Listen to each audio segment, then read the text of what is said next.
തറവാട്ടിലുണ്ടു നല്ലൊരു സുൽത്താൻ, കഥകൾ കൊണ്ടൊരു കോട്ട കെട്ടി ഖൽബിലേറിയ സുൽത്താൻ. ജീവിതത്തിൻ ചോര ചിന്തിയ കഥകളോതിയ സുൽത്താൻ, കഥകൾ കൊണ്ടൊരു കോട്ട കെട്ടി ഖൽബിലേറിയ സുൽത്താൻ.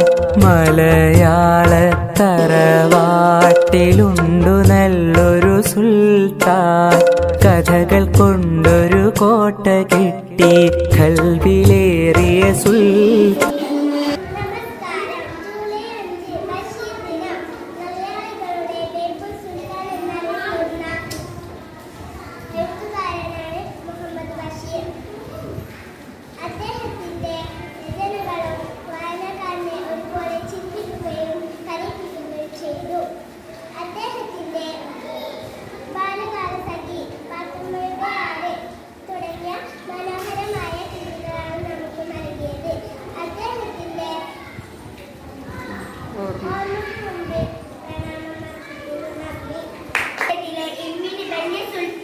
ബേപ്പൂർ സുൽത്താൻ എന്ന അപരനാമത്തിൽ അറിയപ്പെടുന്നു. വൈക്കം മുഹമ്മദ് ബഷീർ.